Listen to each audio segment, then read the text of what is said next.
Il existe un pays sur lequel personne ne peut plus marcher, et pourtant des familles entières y ont vécu, y ont chassé, y ont enterré leurs morts. Ce pays se trouvait là où s'étend aujourd'hui la mer du Nord, entre les côtes de l'Angleterre et celles du Danemark, et il n'était pas un détroit, pas un bras d'eau, mais une terre pleine et vaste, plus grande que bien des nations d'aujourd'hui. On l'appelle Doggerland. Et la chose la plus troublante n'est pas qu'il ait existé. C'est qu'il a disparu sans laisser de ruines, avalé par l'eau au point que, pendant des milliers d'années, plus personne n'a su qu'il avait été là. Reste avec moi cette nuit, car je vais te raconter une histoire vraie qui ressemble à une légende. L'histoire d'une Atlantide, mais d'une Atlantide réelle, dont nous tenons les preuves entre nos mains. Avant la fin de ce récit, tu sauras comment on a retrouvé ce monde perdu, ce que les filets des pêcheurs en ont remonté du fond, comment les hommes y vivaient, et comment, en quelques générations, la mer est montée pour le refermer. Tu sauras aussi qu'il subsiste, sous les vagues grises, une dernière question à laquelle les savants n'ont pas fini de répondre. Mais commençons par le commencement, qui n'est pas une terre noyée, mais une terre vivante. Recule donc dans le temps, très loin, bien au-delà de toute mémoire humaine.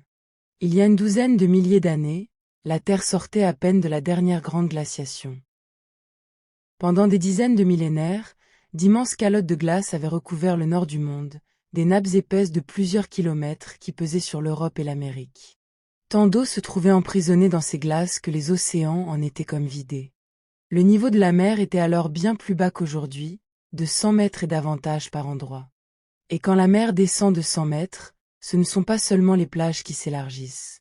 Ce sont des continents entiers qui changent de forme, des fonds marins qui émergent, des terres nouvelles qui sortent de l'eau comme on retire un drap d'une table. C'est ainsi que la mer du Nord, telle que tu la connais sur les cartes, n'existait tout simplement pas. À sa place s'étendait une grande plaine. L'Angleterre n'était pas une île. Elle tenait au continent par cette plaine, soudée à l'Europe par un large pont de terre ferme que l'on pouvait traverser à pied. On serait parti des falaises de l'actuelle Angleterre, et l'on aurait pu marcher, vers l'est, jour après jour, sans jamais voir la mer, jusqu'aux terres qui forment aujourd'hui les Pays-Bas, l'Allemagne, le Danemark.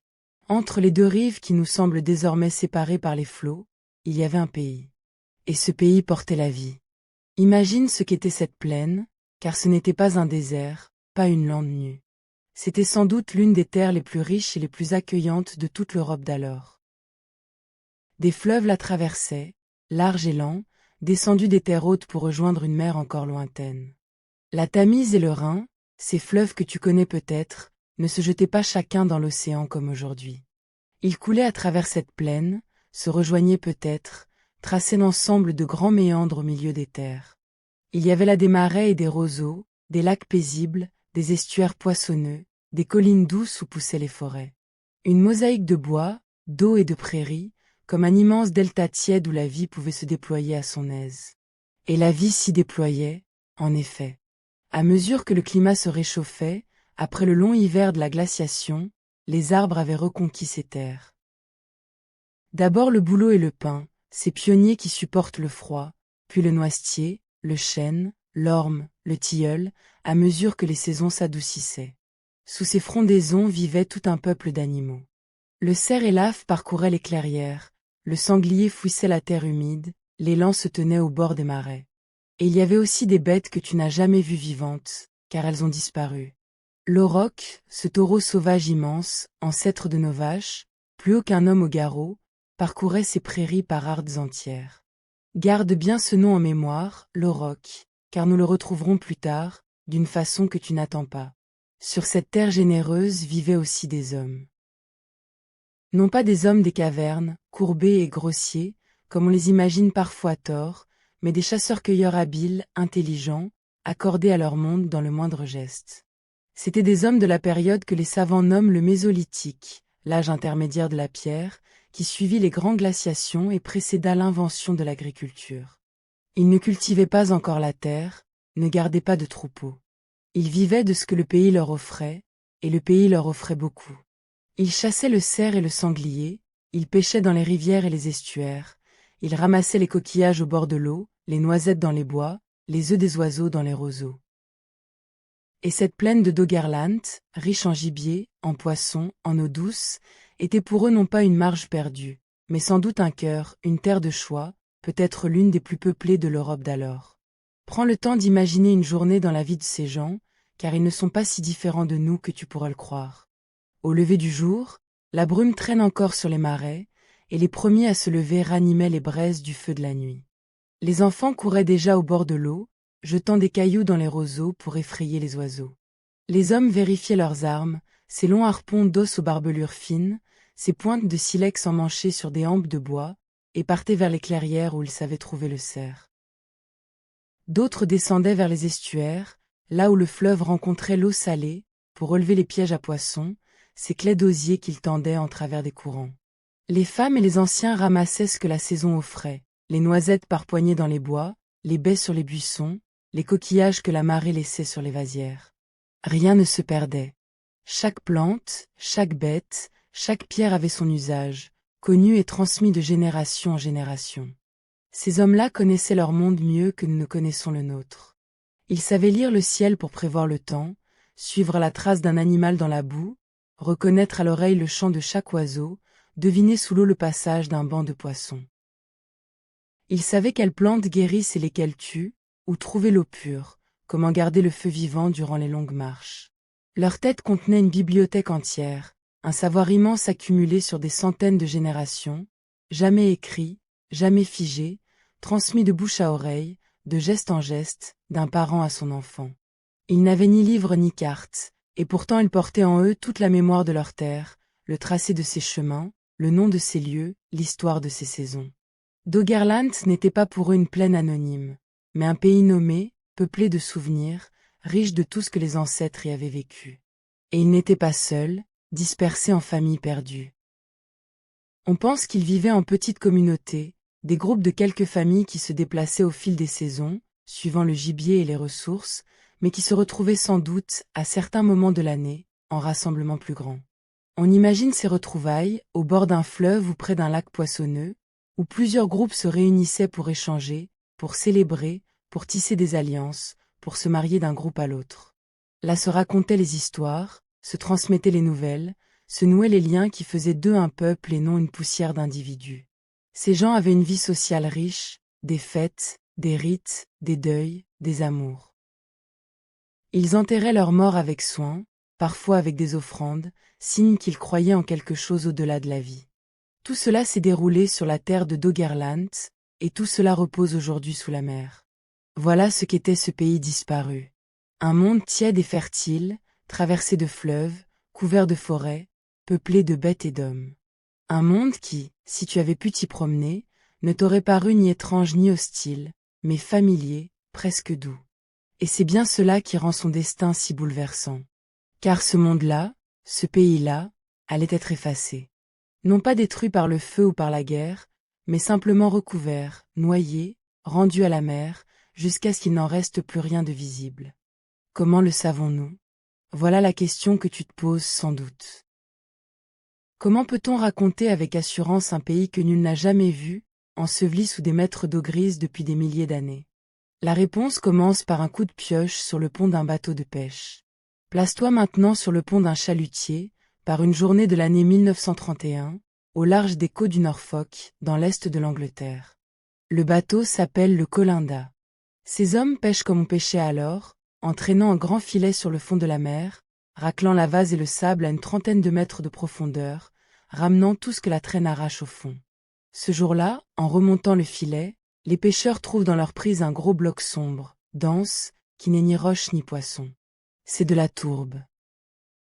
De la tourbe noire et compacte, comme celle qui se forme dans les marécages, sur la terre ferme, là où s'accumulent les végétaux des tourbières. Mais on est en pleine mer, à des kilomètres de toute côte, et la tourbe n'a rien à faire au fond de l'eau salée.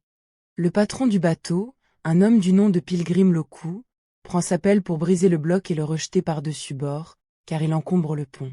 Et là, en frappant la tourbe, sa pelle heurte quelque chose de dur. Un choc sec, qui résonne presque comme du métal. Intrigué, il dégage l'objet de sa gangue de tourbe. Ce n'est pas un caillou. C'est une pointe longue d'une vingtaine de centimètres, ouvragée, hérissée de barbelures sur un de ses bords, comme les dents d'une scie. Un harpon. Un harpon taillé dans l'os ou dans le bois de cerf, façonnée par une main humaine. Tiens cette image un instant.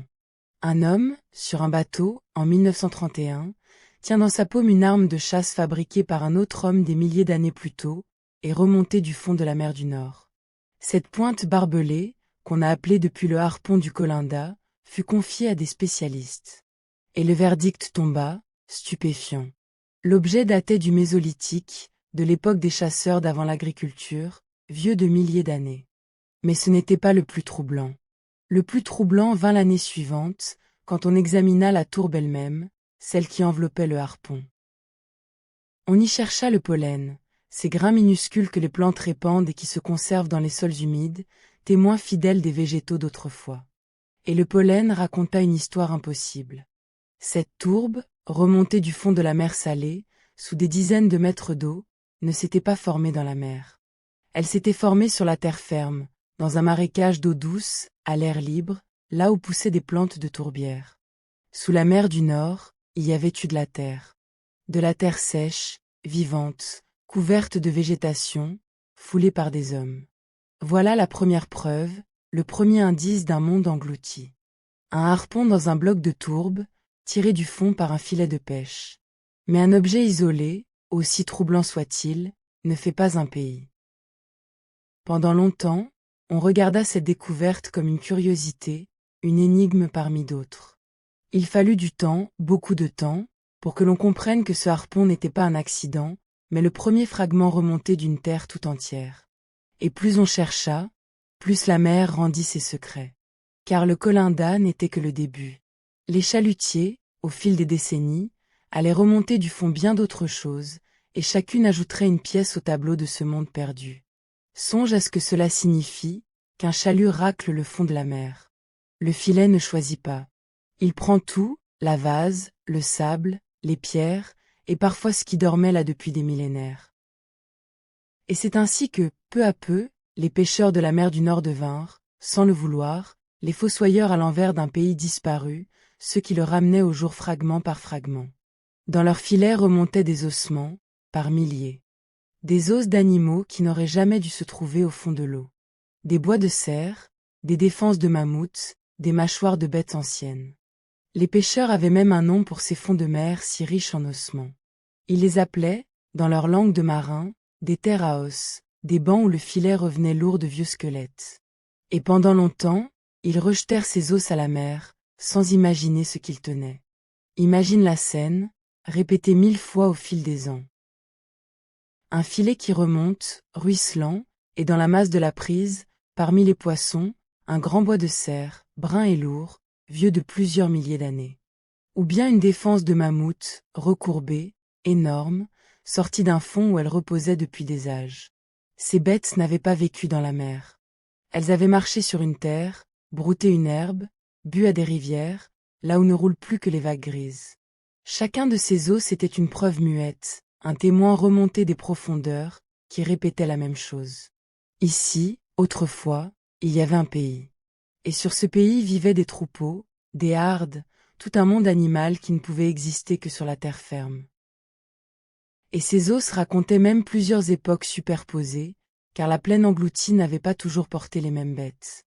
Les défenses de mammouth et les ossements de rhinocéros laineux remontés du fond venaient d'un temps plus ancien, plus froid, où la plaine n'était pas une forêt tiède mais une vaste steppe glacée, une toundra balayée par les vents, où paissaient les grands mammifères de l'âge de glace.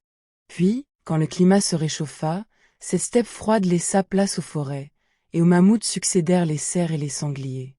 Ainsi, dans la même vase du fond, se mêlaient les vestiges de mondes différents, séparés par des milliers d'années, le monde glacé des mammouths et le monde tempéré des chasseurs mésolithiques.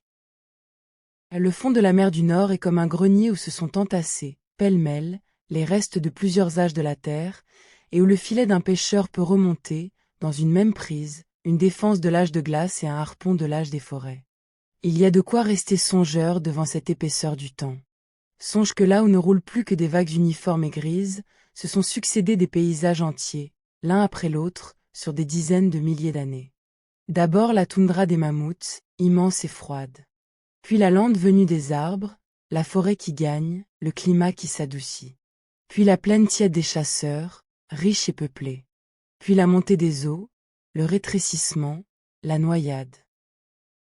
Et enfin la mer, qui referme tout et efface tout, et roule ses vagues comme si rien n'avait jamais été. Tout cela s'est joué au même endroit, sur le même sol, qui repose à présent sous les flots. Le fond de la mer du Nord n'est pas un désert. C'est un livre, dont chaque couche est une page, et que la science apprend peu à peu à lire. Parmi tout ce que la mer a rendu, certains objets serrent le cœur plus que d'autres, car ils ne parlent plus seulement des bêtes, mais des hommes. On a remonté du fond, par exemple, un outil taillé dans l'os de patte d'un auroch, ce grand taureau sauvage dont je t'avais demandé de retenir le nom. Une main humaine avait pris l'os de cette bête, l'avait percé, façonné, transformé en outil. Songe à ce que cela raconte. Cela dit que l'auroch vivait là, sur cette terre engloutie, qu'il y paissait par troupeaux. Et cela dit que des hommes vivaient là aussi, qui chassaient l'auroch, le dépecèient, et savaient tirer de ses ossements de quoi fabriquer leurs outils. Voilà comment un simple morceau d'os, remonté d'un banc de la mer du Nord, ouvre une fenêtre sur une scène vieille de milliers d'années. Un homme, sur une plaine disparue, façonnant avec soin l'os d'un grand taureau qu'il avait abattu. Et ce ne sont pas les seuls vestiges humains que la mer a rendus. On a remonté des fonds de la mer du Nord d'autres harpons d'os, semblables à celui du Colinda, témoins d'une même tradition de chasse et de pêche. On a trouvé des éclats de silex taillés, ces pierres dont les hommes faisaient leurs lames et leurs pointes, reconnaissables à la main du tailleur qui les avait débitées. On a même, à l'occasion, retrouvé des restes humains, des fragments d'os de ceux-là même qui avaient vécu sur la plaine, leur propre corps mêlé désormais à la vase du fond. Chaque trouvaille de ce genre est un choc, car elle abolit d'un coup les milliers d'années qui nous séparent de ces gens. Tenir entre ses doigts une lame qu'une autre main a taillée, il y a 8 ou 9 000 ans, sur une terre aujourd'hui noyée, c'est toucher le passé du bout des doigts, c'est sentir s'évanouir l'abîme du temps. Il faut dire un mot, aussi, de la patience qu'exige cette quête, car elle force le respect. Le fond de la mer du Nord est vaste, sombre, balayé de courants, enveloppé de vases. Y chercher les traces d'un campement vieux de milliers d'années, c'est chercher une aiguille dans une botte de foin de la taille d'un pays, et sous des mètres d'eau trouble. Les chercheurs ne s'y résignent pourtant pas. Ils croisent les cartes tirées des échos pour repérer les anciennes berges, les confluents, les rives de lacs, là où les hommes avaient le plus de chances de s'installer. Puis ils y prélèvent des carottes de sédiments, les passent au crible, traquent le moindre grain de pollen, le moindre éclat de charbon de bois, le moindre fragment d'os ou de silex qui trahirait une présence humaine. C'est un travail de fourmi, lent, minutieux, où l'on remue des tonnes de boue pour un indice gros comme un ongle. Mais chacun de ces indices, arrachés au fond, est un mot rendu à une langue qu'on croyait perdue, une lettre d'un message vieux de 8000 ans. Mais ces objets, aussi précieux soient-ils, posaient encore une difficulté. Ils remontaient du fond par hasard, au gré des filets, sans qu'on sache exactement d'où, ni dans quel paysage. C'était comme tenir entre les mains les pages arrachées d'un livre, sans pouvoir le lire. On avait des fragments, mais pas la carte. On savait qu'un monde était là-dessous, mais on ne savait pas en dessiner le visage. Comment cartographier un pays que l'on ne peut pas voir, enseveli sous la mer? Comment retrouver le tracé de ses fleuves, le contour de ses collines, l'emplacement de ses marais, à travers des mètres d'eau et de sédiments? Voilà le défi qui se posait aux savants. Et la réponse allait venir, de façon inattendue, des compagnies qui fourrent le fond de la mer à la recherche du pétrole. Car sous la mer du Nord, il n'y a pas que les vestiges d'un monde perdu. Il y a aussi du pétrole et du gaz, enfouis profond dans les roches. Et pour les trouver, depuis des décennies, on sonde le fond marin avec des ondes. On envoie depuis la surface des ondes sonores qui plongent dans le sol sous-marin, traversent les couches de sédiments, et reviennent en écho, renvoyées par chaque strate qu'elles rencontrent. En écoutant ces échos, en les enregistrant le long de milliers de trajets, on parvient à reconstituer ce qui se cache sous le fond de la mer, couche par couche, comme un médecin qui sonde un corps sans l'ouvrir. Ces relevés avaient été faits pour chercher des hydrocarbures. Mais des chercheurs eurent une idée lumineuse. Et si l'on utilisait ces mêmes données, non pour trouver du pétrole, mais pour cartographier le paysage enfoui, le sol même de Doggerland, tel qu'il était avant la montée des eaux? Ce qui sortit de ces données dépassa tout ce qu'on espérait. Sur les écrans des chercheurs, à l'université de Birmingham, où une équipe se lança dans ce travail patient, le visage de Doggerland commença à se dessiner. Non pas une vague pleine, mais un paysage précis, détaillé, vivant. On vit apparaître le tracé de grands fleuves disparus, serpentant à travers la plaine engloutie, avec leurs méandres, leurs bras, leurs confluents. On vit le lit d'une grande rivière, que les chercheurs surnommèrent d'après un fleuve actuel, courir sur des dizaines de kilomètres au fond de la mer. On vit des vallées, des collines, le contour d'un grand lac, des estuaires où les fleuves rejoignaient une mer alors bien plus petite. Tout un pays, soudain, sortait de l'oubli, dessiné sur les écrans à partir d'échos venus du fond. Arrête-toi sur la prouesse, car elle est plus belle qu'il n'y paraît. Songe à ce que cela demande, de reconstituer un paysage que nul œil ne peut voir, enfoui sous des mètres d'eau et sous des couches de sédiments accumulés depuis des millénaires. Les ondes envoyées depuis la surface plongent dans le sol marin, et chaque fois qu'elles rencontrent une limite entre deux couches de nature différentes, une part de l'onde rebondit et remonte. En mesurant le temps que met l'écho à revenir, on connaît la profondeur de la couche. En recommençant le long de milliers de trajets parallèles, on obtient une image en 3 dimensions, comme un empilement de tranches, qui révèle le relief enfoui sous le fond actuel. C'est ainsi qu'apparut, sous la vase de la mer du Nord, la surface même sur laquelle avaient marché les hommes de Doggerland, le sol de leur monde, conservé tel quel sous les sédiments qu'il avait recouverts après la noyade. Et ce que ce sol révélait avait quelque chose de bouleversant de précision. On distinguait le lit d'un grand fleuve, large de plusieurs centaines de mètres par endroits, serpentant à travers la plaine en méandres paresseux, exactement comme un fleuve de plaine d'aujourd'hui. On voyait les anciens bras morts, ces boucles abandonnées que le fleuve avait laissées derrière lui en changeant de cours, devenus marais puis comblés. On devinait les berges, les terrasses, les zones humides où l'eau stagnait. On repérait une grande dépression qui avait pu être un lac, un vaste plan d'eau douce au cœur de la plaine. Tout cela n'était pas une reconstitution imaginaire, une vue d'artiste. C'était le relief réel, mesuré, du pays englouti, lu sans détour dans les échos remontés du fond. Les chercheurs donnaient même des noms à ces fleuves disparus, pour pouvoir en parler, comme on baptise les rues d'une ville qu'on redécouvre. Et plus on affinait ces cartes, plus on comprenait à quel point Doggerland avait été une terre hospitalière. Ces grandes plaines fluviales, avec leurs marais, leurs estuaires, leurs forêts riveraines, sont parmi les milieux les plus riches que la nature puisse offrir. Le gibier y abonde, le poisson y pullule, les oiseaux d'eau y nichent par milliers, les plantes comestibles y poussent en quantité. Pour des chasseurs-cueilleurs, c'était une terre d'abondance, peut-être l'une des plus généreuses de toute l'Europe d'alors. Loin d'être une marge gelée et stérile, comme on pourrait l'imaginer en pensant à une terre du fond des âges, Doggerland était sans doute un foyer, un cœur de peuplement, vers lequel les hommes affluaient parce que la vie était facile. Et c'est ce cœur même que la mer allait engloutir. Mesure bien le prodige. Pour la première fois, on ne tenait plus seulement quelques os épars. On avait la carte. On pouvait poser le doigt sur un écran et dire, ici coulait un fleuve, là s'étendait un marais, là se dressait une colline d'où l'on voyait toute la plaine. On pouvait reconstituer le pays comme on reconstitue le plan d'une ville disparue.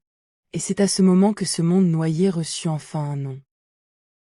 Une archéologue de l'université d'Exeter, Bryony Cole, proposa de l'appeler Doggerland, d'après le Doggerbank, ce grand banc de sable au milieu de la mer du Nord, lui-même nommé d'après les vieux bateaux de pêche hollandais qu'on appelait des doguets. Doggerland, le pays du doguet. Un nom pour une terre qui, pendant des millénaires, n'en avait eu aucun, parce que plus personne ne savait qu'elle avait existé. Reprends un instant la mesure de ce que la science avait accompli. Un harpon dans un bloc de tourbe avait éveillé le soupçon. Des milliers d'ossements remontés par les filets avaient confirmé qu'une faune entière avait vécu là. Et les ondes sonores des chercheurs de pétrole, détournées de leur usage, avaient enfin dessiné le visage du pays.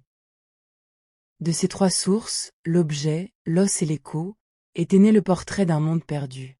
Désormais, Doggerland n'était plus une légende ni une hypothèse. C'était un pays cartographié, daté, peuplé, dont on connaissait les fleuves et les bêtes. Il ne restait plus qu'une question, la plus poignante de toutes. Comment ce pays vivant avait-il fini sous la mer? Qu'est-il arrivé, au juste, à la terre de Doggerland et à ceux qui l'habitaient? Et cette question, vois-tu, n'est pas seulement affaire de curiosité. Elle touche à quelque chose de profond, à notre rapport au temps et à la perte. Car nous voudrions savoir non seulement comment un pays disparaît, mais ce que vivent ceux qui le voient disparaître. Les hommes de Doggerland ont-ils compris ce qui leur arrivait? Ont-ils gardé, de génération en génération, le souvenir des terres perdues, peut-être sous la forme de récits, de chants, de mythes d'une terre engloutie? Certains chercheurs se sont demandé si les légendes de pays noyés, qui hantent les mémoires des peuples du Nord, ne seraient pas l'écho lointain, transmis sur des milliers d'années, de cette catastrophe vécue par les ancêtres. On ne peut le prouver, et il faut rester prudent. Mais l'idée est belle et trouble. Et si nos plus vieilles histoires de terre englouties, nos Atlantides, nos villes sous les flots, gardaient quelque part la trace d'un souvenir réel, celui d'un temps où la mer monta, vraiment, et reprit aux hommes le pays qui était le leur, le noyant si bien que seul le souvenir, peut-être, en aurait survécu? Pour le comprendre, il faut revenir à la glace, et à ce qui lui arriva quand le monde se réchauffa. Tu te souviens que tant d'eau était emprisonnée dans les calottes glaciaires que les mers en étaient comme abaissées. Or, à mesure que le climat se radoucissait, ces immenses masses de glace se mirent à fondre. Sans hâte d'abord, puis de plus en plus, des quantités d'eau inimaginables quittèrent les calottes et regagnèrent les océans. Et le niveau des mers, qui avait tant baissé, se mit à remonter. Année après année, siècle après siècle, la mer regagnait du terrain, reprenant ce que la glaciation lui avait pris.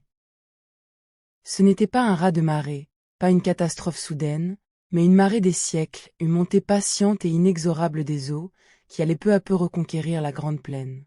Comprends bien d'où venait cette eau, car il y a là un vertige. Pendant la glaciation, l'eau qui manquait aux océans n'avait pas disparu. Elle était simplement immobilisée, gelée, entassée sur les continents sous forme de glace. Sur l'Amérique du Nord et sur l'Europe du Nord s'étalaient des calottes monstrueuses, des dômes de glace épais de plusieurs kilomètres, si lourds qu'ils enfonçaient la croûte terrestre sous leur poids. Toute cette glace, c'était de l'eau prise à la mer, évaporée des océans, tombée en neige et accumulée siècle après siècle. Et quand le climat se réchauffa, cette eau prisonnière se libéra, ruissela en fleuve immense, regagna les océans dont elle était partie. C'est cette eau-là, l'eau des glaces fondues, qui vint reconquérir Doggerland. Ce que la plaine perdait, ce n'était rien d'autre que ce que les glaciers rendaient à la mer. Et l'on connaît cette histoire des eaux montantes non par hasard, mais grâce à des témoins minuscules que la Terre a conservés. Te souviens-tu du pollen, ces grains microscopiques que les plantes répandent? Chaque espèce de plante produit un pollen reconnaissable, à la forme particulière, qui se conserve durant des millénaires dans les sols humides et les sédiments. En prélevant des carottes du fond marin, ces longues colonnes de sédiments qu'on extrait comme on tire une bougie d'un gâteau, les chercheurs lisent, couche après couche, l'histoire de la végétation. Tout en bas, dans les couches les plus profondes, on trouve le pollen des plantes de toundra, témoin du froid de la fin de la glaciation. Au-dessus vient le pollen des bouleaux et des pins, signe du réchauffement. Au-dessus encore se lit le pollen des chênes et des noisetiers, preuve d'un climat devenu doux. Puis, soudain, le pollen des plantes d'eau saumâtre, puis les traces du milieu marin. Dans une seule carotte de sédiments, on lit ainsi le passage de la terre à la mer, le moment où l'océan a enseveli ce qui était une plaine boisée. Le fond de la mer du Nord garde, dans ses couches, le journal intime de sa propre noyade. Mesure ce que cela veut dire. Quand un pêcheur du Colinda remonta son bloc de tourbe d'eau douce, il tenait sans le savoir une de ces pages. La tourbe ne se forme que sur la terre, dans les marécages, là où les plantes mortes s'accumulent sans pourrir tout à fait. Trouver de la tourbe au fond de la mer, c'est trouver la preuve qu'il y a eu là un marais, donc une terre, donc un monde émergé. Et le pollen pris dans cette tourbe disait quelle plante y poussait, donc quel climat y régnait, donc à quelle époque elle s'était formée. Un simple bloc noir, tiré du fond par un filet, contenait à lui seul tout un chapitre de l'histoire de Doggerland, pour qui savait le lire. Voilà comment la science fait parler les choses muettes, comment elle tire d'un grain de pollen ou d'une motte de tourbe le récit d'un pays disparu.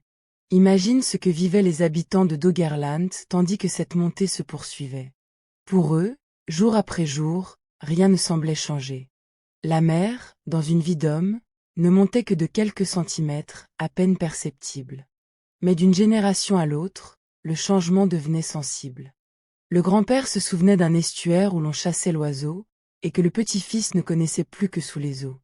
Une côte qui reculait sans répit, repoussant les campements vers l'intérieur. Des terres basses qui, peu à peu, devenaient marais, puis lagunes, puis bras de mer. Ceux qui vivaient là durent se déplacer, suivre le recul des terres, abandonner les lieux que la mer prenait pour s'installer plus haut, plus loin de l'eau qui montait. Tout un peuple en lent repli devant la marée des âges, sans drame peut-être, mais sans répit. Et il y eut des moments où la montée s'accéléra, où la mer fit des bonds. Car la fonte des glaces ne fut pas régulière. Il arriva que d'immenses lacs, retenus par des barrages de glace au cœur des calottes d'Amérique du Nord, cèdent d'un coup et déversent leurs eaux dans l'océan. Ces déversements brutaux firent monter le niveau des mers par à-coups, plus vite que d'ordinaire. Lors de ces épisodes, la mer put gagner du terrain de façon visible à l'échelle d'une vie, engloutissant en quelques décennies des terres qui semblaient stables. La grande plaine de Doggerland, déjà rongée par les bords, se réduisait. Ce qui avait été un vaste pays continental devenait peu à peu une terre plus étroite, puis une grande île, séparée des continents par des bras de mer de plus en plus larges. Doggerland se rétrécissait, comme une banquise qui fond, cernée de toutes parts par les eaux montantes. Pose-toi un instant auprès de ces hommes, dans une de ces générations qui virent leur monde se rétrécir.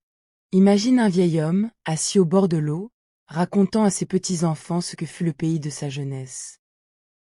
De son temps, leur dit-il, on partait vers le couchant à travers de grandes forêts, et l'on marchait des jours entiers sans voir la mer. Là où roulent à présent les vagues, il y avait des clairières où l'on chassait le cerf, des fleuves où l'on prenait le poisson, des collines d'où l'on découvrait tout le pays. Les enfants l'écoutent sans bien le croire, car eux n'ont jamais connu que cette terre étroite, cernée d'eau de toutes parts. Pour eux, la mer a toujours été là, tout près. Ils ne peuvent imaginer le vaste pays dont parle le vieillard. Et pourtant, c'est lui qui dit vrai. Le monde de sa jeunesse a existé, et la mer l'a pris, morceau par morceau, sous ses propres yeux. Ainsi va la mémoire des hommes devant les grands changements de la terre, qui s'accomplissent trop vite pour qu'on les ignore, mais avec trop de lenteur pour qu'on les voie vraiment. Songe à ce que ce devait être, de vivre ainsi sur une terre qui rétrécit. Chaque génération héritait d'un pays un peu plus petit que celui de ses parents. Les lieux dont parlaient les anciens, les sites de chasse, les gués où l'on traversait, les sources où l'on buvait, devenaient peu à peu des noms sans réalité, des souvenirs engloutis. Il fallait sans cesse reculer, déplacer les campements, apprendre une nouvelle terre, abandonner les tombes des ancêtres aux eaux qui montaient. C'était une lente migration, imposée non par la guerre ni par la famine, mais par la mer elle-même, qui prenait chaque année un peu plus de ce qui avait été le pays. Ces hommes ne fuyaient pas une catastrophe soudaine. Ils s'adaptaient, jour après jour, à un monde qui se dérobait sous leurs pas, avec ce mélange de résignation et de courage qui a toujours permis aux hommes de survivre au bouleversement de la terre. Arrête-toi un instant sur cette image, car elle a quelque chose de poignant. Il y eut un jour, quelque part dans cette longue histoire, où l'Angleterre cessa d'être attachée au continent. Un jour où le dernier pont de terre fut submergé, où la marée ensevelit le dernier passage que l'on pouvait franchir à pied sec. Ce jour-là, sans que personne ne le sût, sans que nul ne marquât la date, une grande île naquit, détachée de l'Europe pour toujours. Ceux qui vivaient sur la partie haute de Doggerland se retrouvèrent isolés, sur une terre en train de rétrécir, environnés d'une mer qui ne cessait de gagner. Ils ne pouvaient pas savoir ce qui les attendait. Ils ne pouvaient pas mesurer que leur pays était condamné, que la mer ne s'arrêterait pas, qu'il n'y aurait pas de reflux. Pour eux, c'était seulement la vie, avec ses lieux familiers qui peu à peu se changeaient en eau.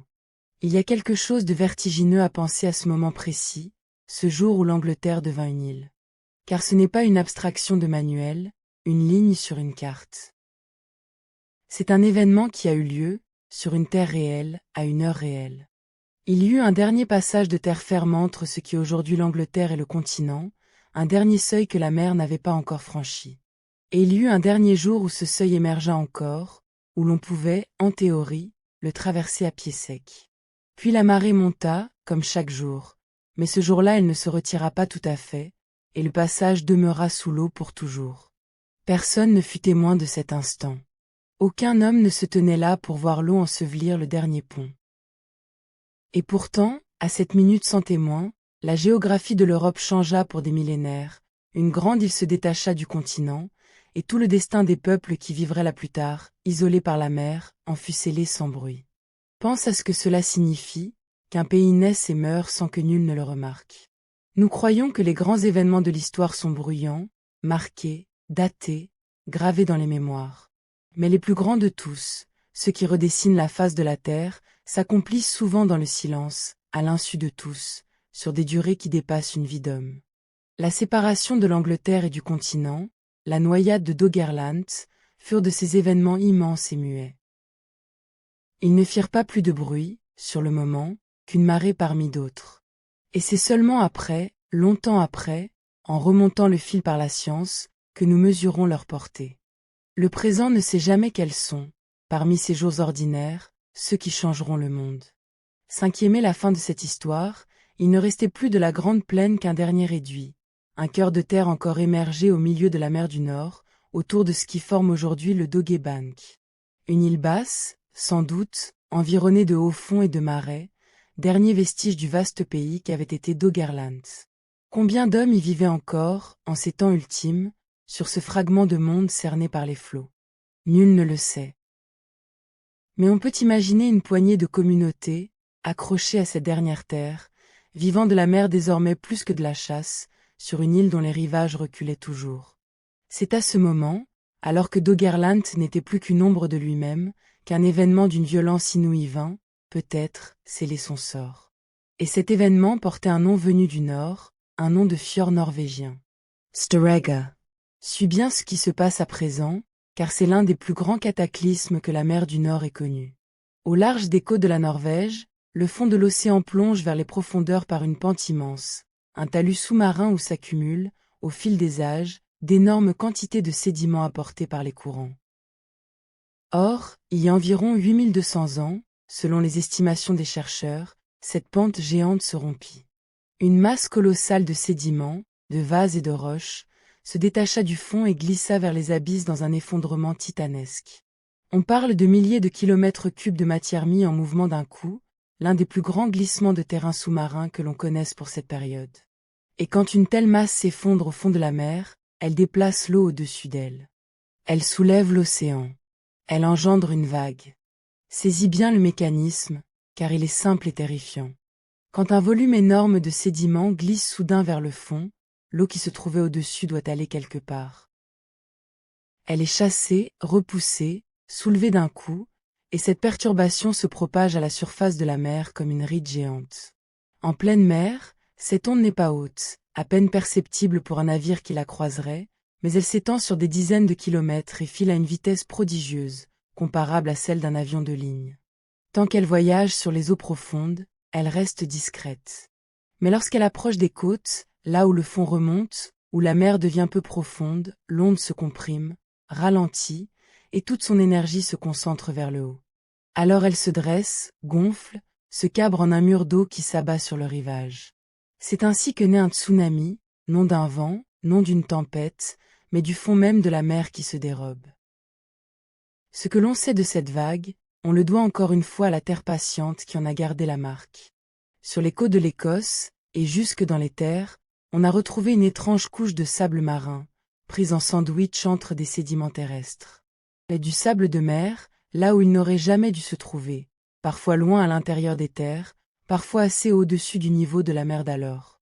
Une seule explication tient debout.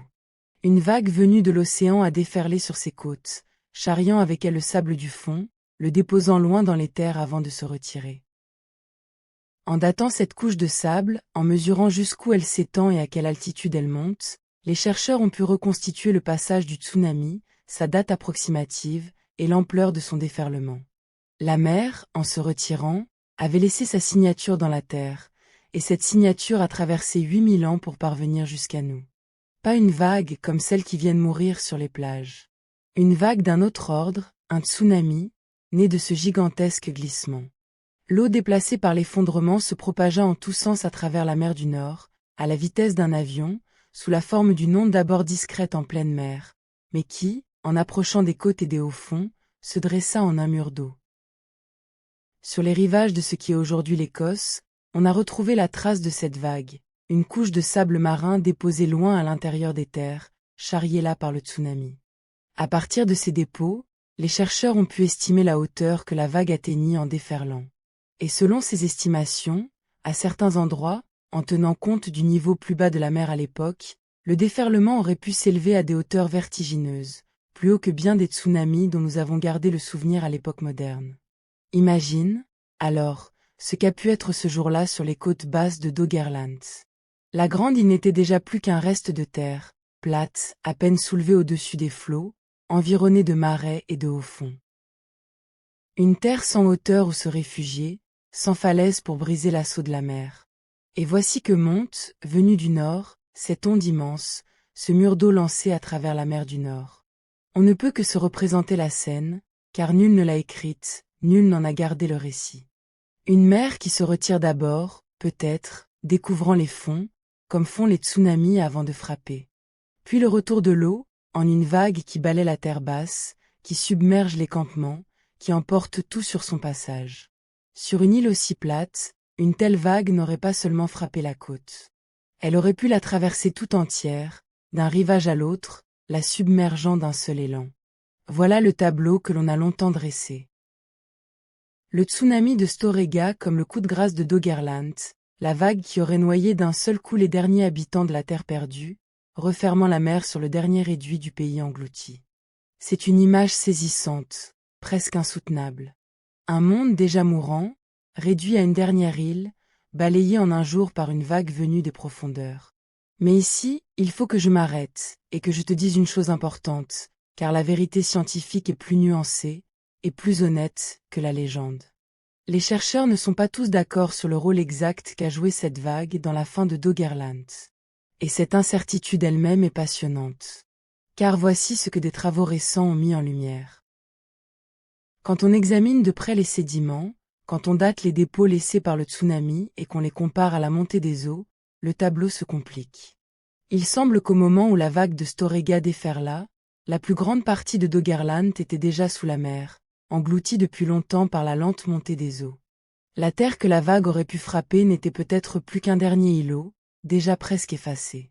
Et selon ces travaux, ce n'est donc pas le tsunami qui aurait causé la disparition de Doggerland, mais bien la montée patiente et inexorable des mers, étalée sur des siècles. Le tsunami, dans cette lecture, n'aurait été qu'un dernier coup porté à un pays déjà à l'agonie, et non la cause première de sa fin. Mais d'autres nuances existent encore, et c'est là que la science montre son vrai visage, fait de prudence et de débat. Certains chercheurs pensent que la vague, même si elle ne fut pas la cause unique, a pu porter un coup terrible aux dernières communautés de la région, dévastant les côtes, ruinant les campements, brisant des populations déjà fragiles. D'autres soulignent que l'effet du tsunami fut peut-être moins dévastateur qu'on ne l'a cru, et que les sociétés humaines, çà et là, s'en relevèrent. La vérité, c'est que nous ne savons pas tout, et que les preuves enfouies sous la mer ne se livrent qu'avec peine. Ce que l'on peut dire avec assurance, c'est que Doggerland a bien disparu, noyé par la remontée des océans après la glaciation, et que le grand glissement de Storegga, vers cette époque, a bel et bien soulevé une vague immense. Le reste, le détail de la fin, demeure un sujet d'étude, une question ouverte que les chercheurs continuent de fouiller. Et il y a quelque chose de juste, au fond, dans cette incertitude. Car la fin de Doggerland ne fut pas un seul événement, une seule date que l'on pourrait graver. Ce fut un processus, étalé sur des siècles et des millénaires, fait de 1000 reculs et de quelques grands bonds, d'une marée lente ponctuée peut-être d'une vague brutale. Un pays ne meurt pas en un jour. Il s'efface, par degrés, par morceaux, jusqu'à ce que le dernier témoin disparaisse et que le souvenir même de son existence se perde. C'est ce qui est arrivé à Doggerland. Quand les derniers fragments de terre passèrent sous les eaux, il y a quelques 8000 ans, il ne resta plus personne pour se souvenir qu'un pays avait été là. La mer s'était refermée, et le silence s'était fait sur le monde englouti. Pense à ce silence, et à sa durée. Pendant des milliers d'années, la mer du Nord a roulé ses vagues grises au-dessus de Doggerland sans que personne au monde ne se doute de ce qui gisait dessous. Des peuples se sont succédés sur les rives, des Romains ont longé ses côtes, des Vikings les ont traversées, d'innombrables navires ont vogué au-dessus de la plaine engloutie, et tous ignoraient qu'ils passaient au-dessus d'un pays, au-dessus de fleuves disparus, de forêts noyées, d'os de chasseurs et de rocs. Le pays était là, juste en dessous, à quelques dizaines de mètres seulement sous les quilles. Mais il était devenu invisible, effacé, comme s'il n'avait jamais existé. Il a fallu attendre un coup de pioche sur le pont d'un chalutier, en 1931, pour que le monde recommence à se souvenir. Il y a là, songe-y, une étrange résonance avec une vieille légende. Depuis l'Antiquité, les hommes se racontent l'histoire d'une terre engloutie, d'une île prospère qu'un cataclysme aurait fait disparaître sous les flots en un jour et une nuit. On l'appelle l'Atlantide, et le philosophe grec qui en a laissé le récit en a fait le symbole de tout ce que la mer peut reprendre à la terre. Pendant des siècles, on a cherché cette Atlantide aux quatre coins du monde, dans la Méditerranée, dans l'Atlantique, partout où l'imagination pouvait la situer. Et l'on n'a jamais rien trouvé, car l'Atlantide du philosophe était sans doute une fable, une leçon de morale habillée en géographie. Mais voici le prodige. Pendant qu'on cherchait en vain une Atlantide imaginaire, une véritable terre engloutie reposait sous la mer du Nord, plus vaste, plus réelle, plus riche d'histoire que toutes les Atlantides rêvées. Doggerland est l'Atlantide véritable, celle dont nous tenons les preuves, celle qui a bel et bien existé et qui a bel et bien sombré. Et il y a une beauté singulière à ce que la réalité dépasse ici la légende. La fable de l'Atlantide parle d'une cité orgueilleuse, punie par les dieux pour sa démesure, engloutie en châtiment de ses fautes. L'histoire de Doggerland ne porte aucune morale, aucun châtiment. Ses habitants n'avaient rien fait de mal. Ils n'étaient ni orgueilleux ni coupables. Ils vivaient simplement, comme tous les hommes, sur la terre qui était la leur, et la mer est montée, sans colère, sans punition, par le seul jeu des grandes forces de la planète.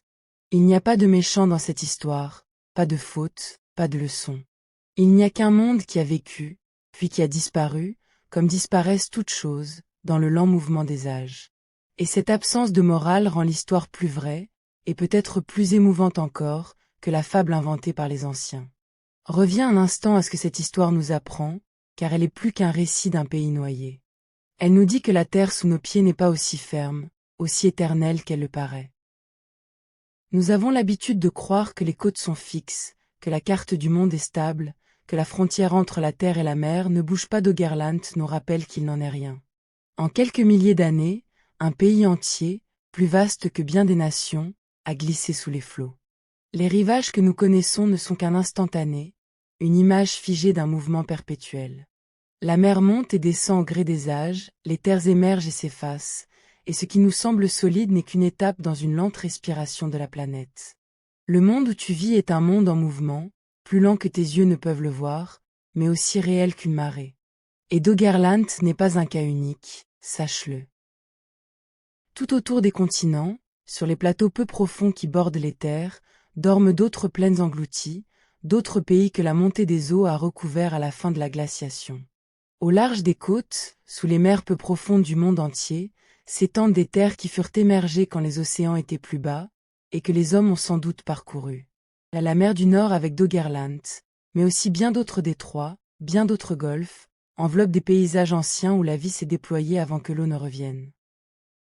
Une grande partie de l'histoire humaine la plus ancienne s'est jouée sur des terres qui sont aujourd'hui sous la mer, car les hommes, de tout temps, ont aimé vivre près de l'eau, sur les côtes, dans les estuaires, là justement où la montée des océans a tout submergé.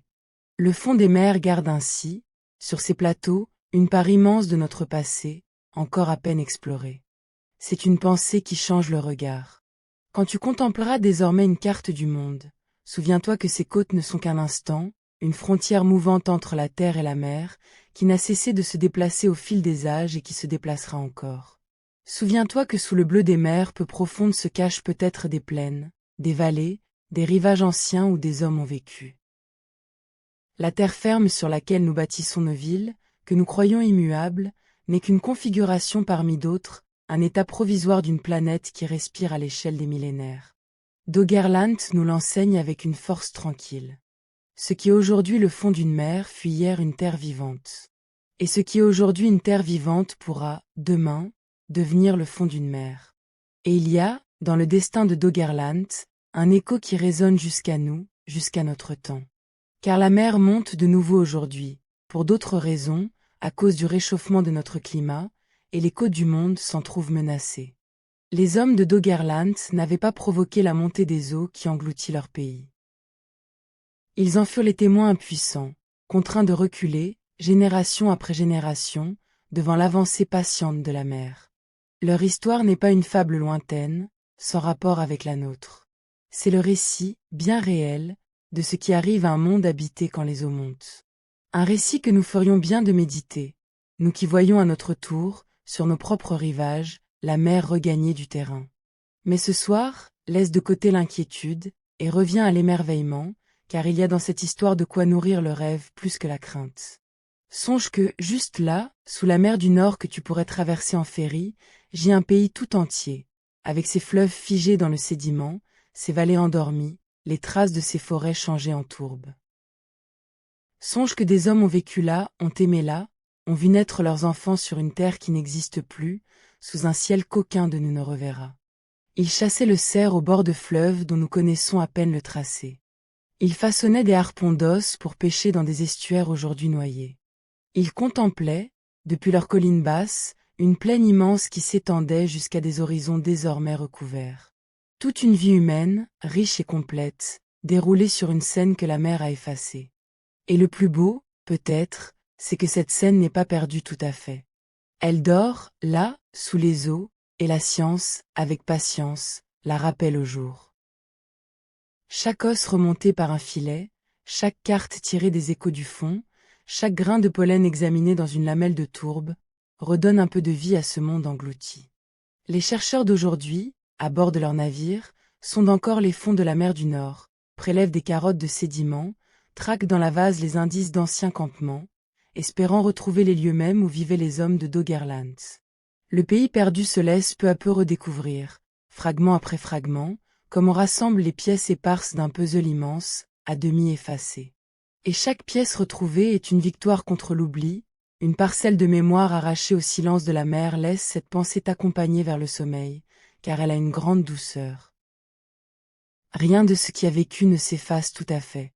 Le pays de Doggerland a disparu sous les eaux, et pourtant il est encore là, dormant sous les vagues, prêt à se laisser retrouver. Les hommes qui l'ont habité ont disparu eux aussi, et pourtant un harpon, un outil d'os, suffisent à les faire revivre un instant dans notre esprit, à travers les millénaires. Il y a, dans cette persistance, quelque chose d'apaisant jusqu'au fond de l'âme.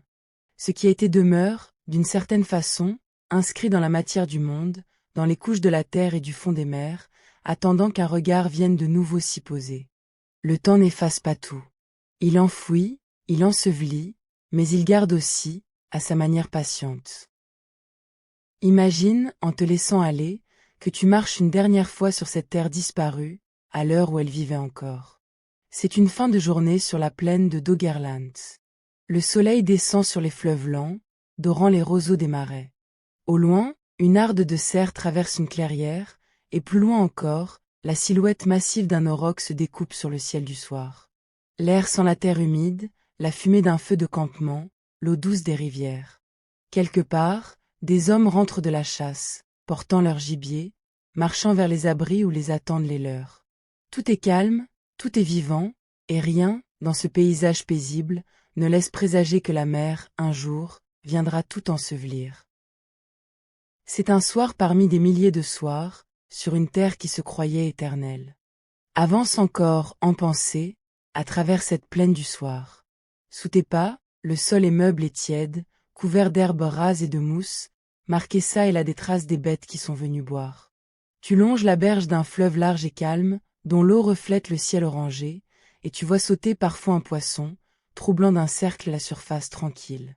Des libellules suspendent leur vol au-dessus des roseaux. Une famille de canards file vers les hautes herbes pour la nuit. Au loin, la fumée d'un feu monte tout droit dans l'air calme, signe d'un campement où des hommes préparent leur repas.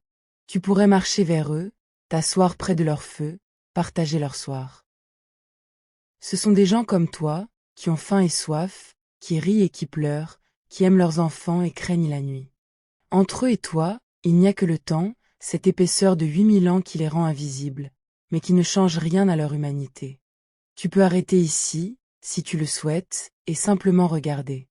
Le ciel qui passe du doré au rose, puis au violet, à mesure que le soleil descend derrière les forêts de l'ouest. Les premières étoiles qui s'allument au-dessus de la plaine, les mêmes étoiles que tu connais, car le ciel, lui, n'a guère changé en 8000 ans. Le silence du soir, troublé seulement par le murmure du fleuve et le cri lointain d'un oiseau de nuit qui s'éveille. l'air qui fraîchit, chargé des odeurs de la terre humide et de l'eau douce. Tout cela a existé, un soir, sur cette plaine que la mer ensevelit aujourd'hui. Tout cela fut réel, aussi réel que la chambre où tu reposes, aussi réel que le souffle qui entre et sort de ta poitrine. Et il y a, dans cette pensée, une douceur infinie. Le passé n'est pas un néant. C'est un autre temps, plein de soirs comme celui-ci, plein de vies aussi précieuses que la tienne, qui ont eu lieu, vraiment, sous le même ciel. Et tu peux te tenir là, en pensée, au milieu de cette plaine d'autrefois, et sentir sous tes pieds la fermeté du sol, ce sol qui repose aujourd'hui sous des mètres d'eau et de sédiments. Tu peux écouter le vent dans les roseaux, le murmure du fleuve, les cris lointains des oiseaux d'eau qui regagnent leur nid pour la nuit. Tu peux respirer cet air d'un monde révolu, et te dire qu'il a bel et bien existé, que ce n'est pas un rêve, que des êtres comme toi ont connu ce soir-là, ce ciel-là, cette paix-là. Le pays de Doggerland t'accueille, le temps d'une pensée, sur sa terre que nul ne foule plus. Et il n'y a, dans cette visite, nulle tristesse, seulement la douceur de retrouver un monde perdu, le bonheur tranquille de savoir qu'il fut, et qu'il vit encore, quelque part, sous les vagues et dans notre mémoire retrouvée. À présent, laisse ce paysage s'estomper en douceur, comme la lumière du soir qui décline sur la plaine. Les fleuves, les forêts, les hommes de Doggerland s'éloignent peu à peu, rendus au sommeil des millénaires. Et toi, tu reviens vers ton temps, vers cette nuit, vers la tiédeur de ta couche, en emportant seulement la paix de ce voyage. Ton corps repose, abandonné au repos, plus lourd à chaque souffle. Tes jambes s'enfoncent dans la détente, ton dos trouve son appui, tes épaules s'abaissent et se délient. L'air entre dans ta poitrine, calme et régulier, puis l'air ressort, emportant un peu de ta fatigue. Tu n'as plus rien à porter, plus rien à craindre, plus rien à tenir. Laisse les images de ce voyage flotter en toi, sans chercher à les retenir. La grande plaine traversée de fleuves, sous le ciel du soir. Les chasseurs entrant vers leur feu, leur harpon d'os à la main. La harde de cerf dans la clairière, l'auroch massif sur l'horizon. Le bloc de tourbe tiré du fond par un filet, et le harpon caché dans sa gangue noire. Les cartes nées des échos, dessinant les fleuves disparus. La marée des siècles qui monte, jusqu'à refermer la mer sur le pays. Ces images se déposent en toi, l'une après l'autre, comme des feuilles qui se posent sur une eau calme, et elles s'éloignent en douceur, vers le fond du sommeil. Tu n'as pas besoin de les suivre.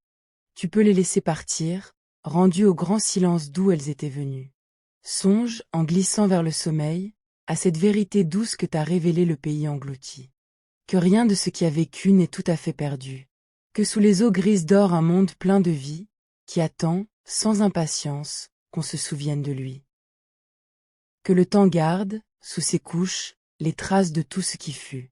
Tu fais partie, toi aussi, de cette longue histoire de la terre et de la mer, de ce mouvement immense où les pays naissent et s'effacent, où les eaux montent et descendent au fil des âges. Et il y a, dans le fait d'appartenir à une histoire si vaste, quelque chose qui apaise, qui dépasse les soucis d'un jour et les replace dans le grand calme des durées profondes. Au-dessus de toi, la nuit est paisible, et bien loin, par-delà les terres, la mer du Nord roule ses vagues sur le pays endormi de Doggerland, comme elle le fait depuis 8000 ans. Sous ces vagues reposent les fleuves disparus, les forêts changées en tourbes, les eaux des chasseurs et des grands taureaux sauvages. Tout dort, là-dessous, dans une paix que rien ne vient troubler, gardée par la mer comme un trésor par un coffre. Et toi aussi, cette nuit, tu peux te laisser glisser vers ce même repos, vers ce sommeil profond et doux où plus rien ne pèse, accordé à la lente respiration du monde, bercé par le souvenir d'une terre que la mer a reprise et que la mémoire a retrouvée. Tu peux dormir, maintenant, en paix. Bonne nuit.